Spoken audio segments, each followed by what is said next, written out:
Minn David Cunningham u il-fejqan immorru għal xi ħaġa oħra, din id-darba morru għall Aħmadija Musulmana, il-messaġġ illi nwaslulkom kultant żmien, messaġġ ta' paċi kemm importanti li nwasslu il-paċi fil-familji tagħna, fid-djar tagħna, fost il-ħbib tagħna, fuq il-postijiet tax-xogħol tagħna, fost il-ġirien tagħna, fost ma min niltaqgħu spiss u għalhekk il-kelma paċi il-Ħindu jgħidu xanti hija xi ħaġa sabiħa, xi ħaġa li timla l-bniedem b'mod sħiħ. U aħna bil-kulturi kollha llum l-Aħmadija Musulmana sejrin nitkellmu ma' Atif dwar il-messaġġ propju tal-ġihad. Aħna meta nisimgħu l-kelma ġihad hawn min jinħasad jgħid il-ġihad huwa marbut mat-terrorizmu li mhu veru xejn.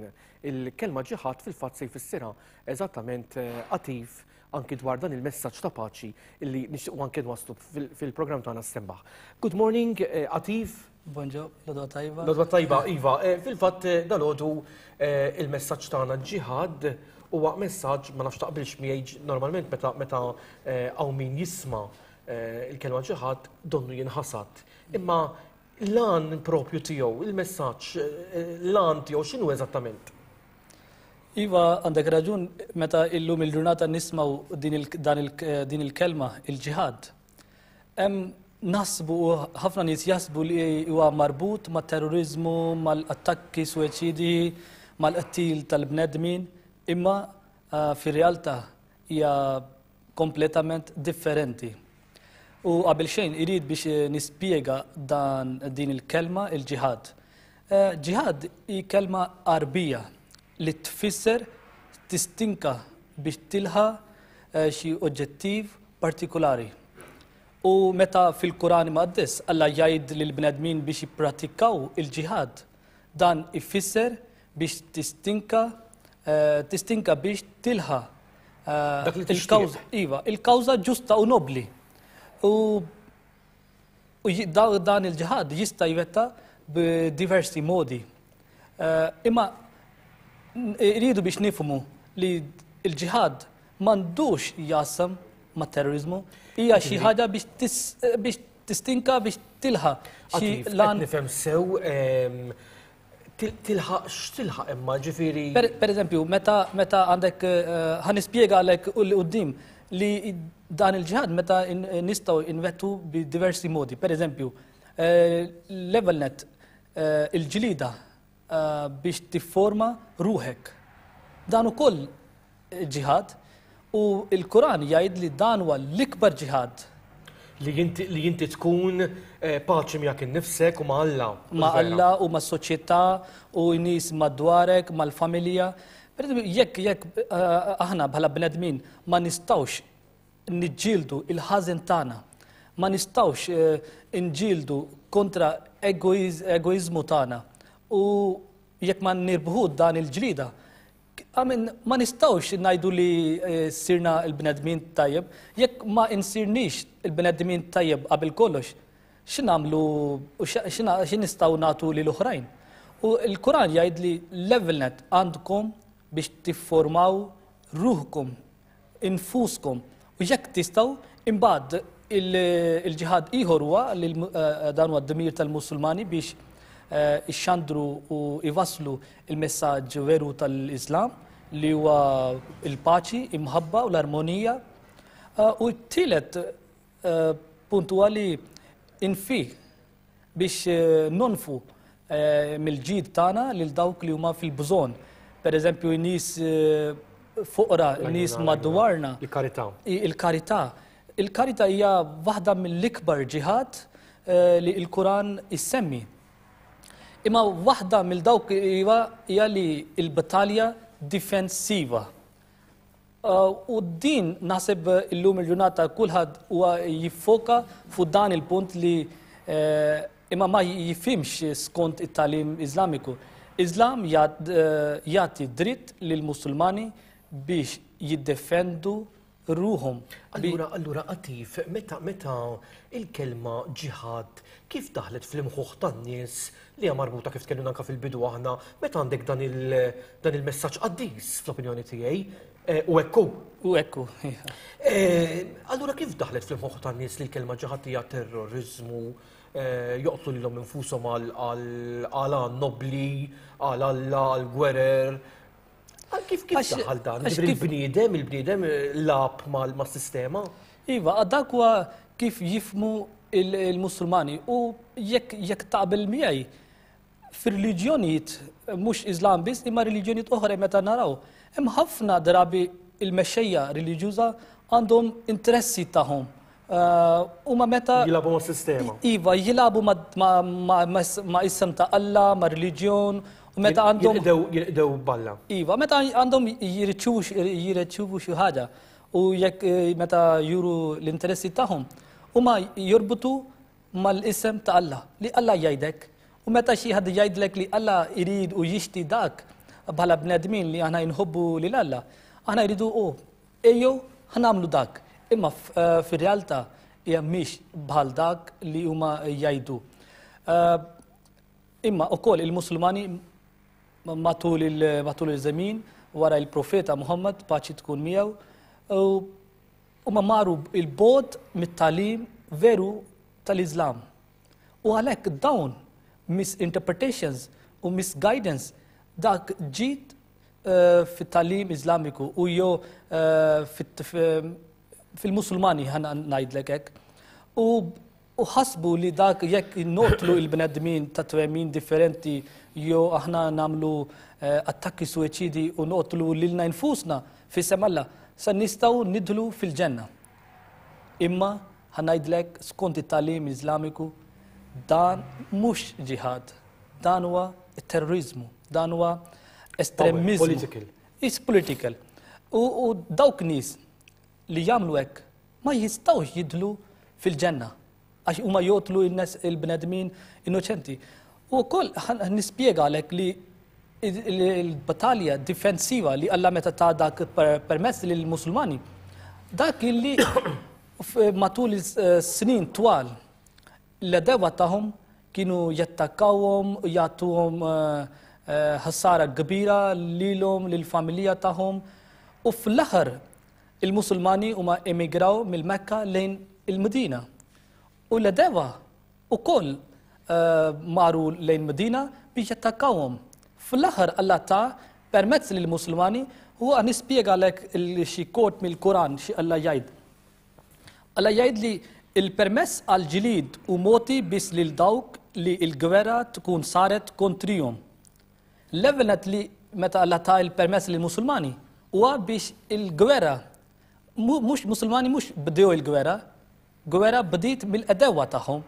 U t-tieni kienet dawk li jkunu ġew imkeċċija minn djarhom inġustament.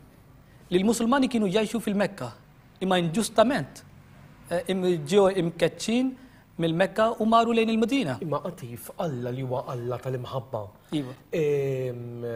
Qed nipprova nsaqsik dan domanda biex nipprova noħuq id-diskussjoni ta' kif jista' Alla jasal li joqtol anki lill-edewa tagħna, pereżempju fil-Kattoliċiżmu insibu li anki għandek tħobb il-ladu tiegħek, il-min jagħmellek il-ħsara. Dak huwa Alla fl-imħuħ tal-Kattoliċi, tal-Kristjani, ta' reliġjoni kollha għandi nifhem u anki tagħkom. Allura kif Alla jista' jagħti il-permess biex inti tiġġieled kontra min daħal fid-dar tiegħek bla permess? Le, dan mhux jagħti permess biex il-Musulmani joqtlu l-oħrajn. Il-permess huwa biex jiddefendu l-irwieħhom. Biex jiddefendu.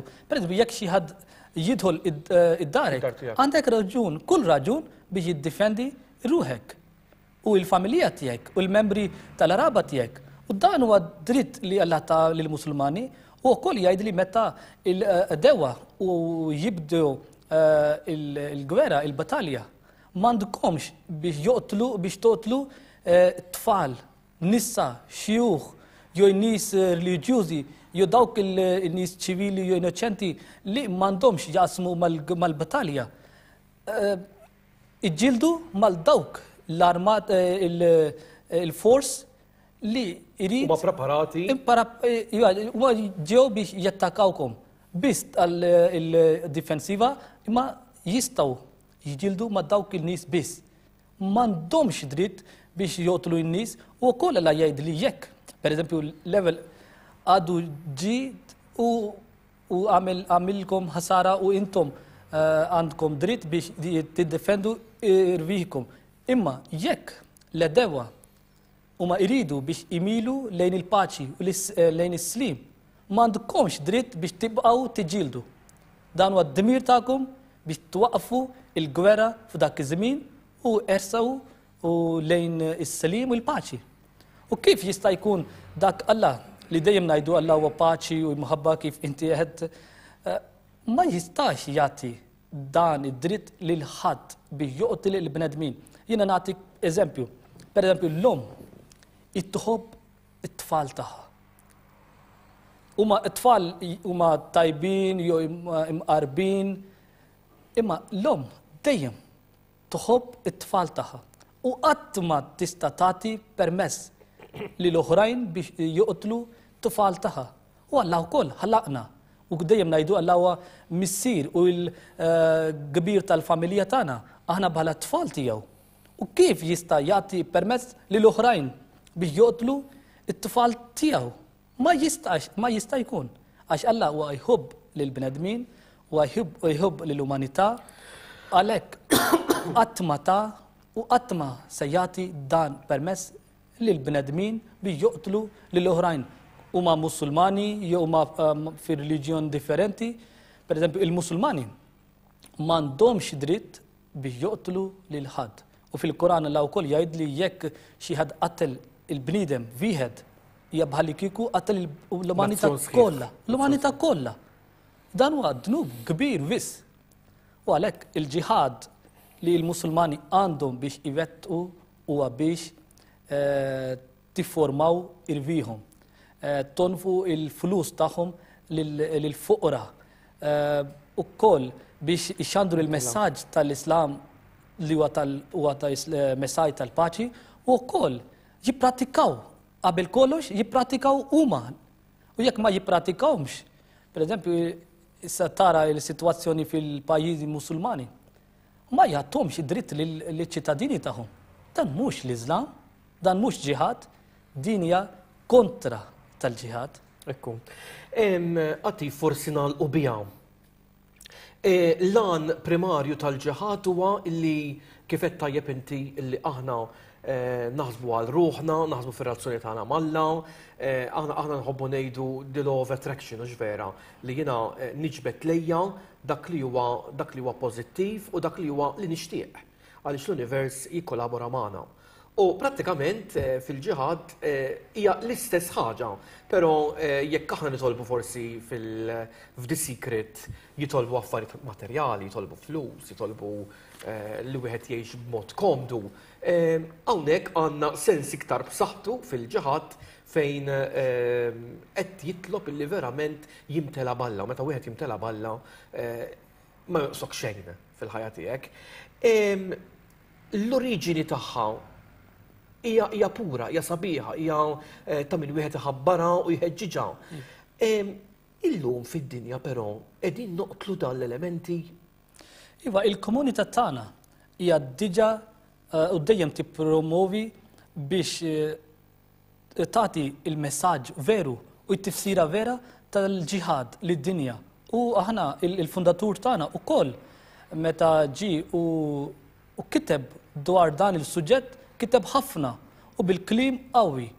U naqralek biċċa li xi jrid jgħid. Kif fisser il-ġihad. U dan huwa mhux fisser imma dan huwa fisser skont it-tagħlim Iżlamiku u skont il-tradizzjonijiet tal-Profeta Muhammad paċi tkun miegħu. Dan huwa mhux xi ħaġa ġdida, imma dan huwa aħna nemmnu li l-komunità tagħna ifisser u xxandar l-Iżlam veru u bil-purità tiegħu kollha. Il-fundatur tagħna qal uqogħdu il-bod mill-ħażin u uru il-ħanina lejn l-umanità. Nadfu qalbukom mill-ħijjina. Hija reliġjon maħmuġa u mhix qaddisa dik li hi nieqsa mis-simpatija lejn l-umanità u jmniġġes huwa l-passaġġ mimli b'mibeda imsejsa fuq xewqat egoistiċi. Uru il-ħnina lejn kulħadd għall-imħabba ta' Alla sabiex magħkom isir il-ħnina fil-ġenna. Warbu kull mibeda u ira u uru il-ħnina lejn l-umanità u nittilfu fuq Alla. U l-messaġġ u wkoll tagħna u għalli ġejt għandkom b'ordni. Il-ġihad bis-sejf jew bix-xabla spiċċa mill-lum il-qudiem. Imma l-ġihad li issaffi l-erwieħ għandu jkompli. Dan mhux qiegħed ngħidu minn żniedi dinja rida ta' Alla.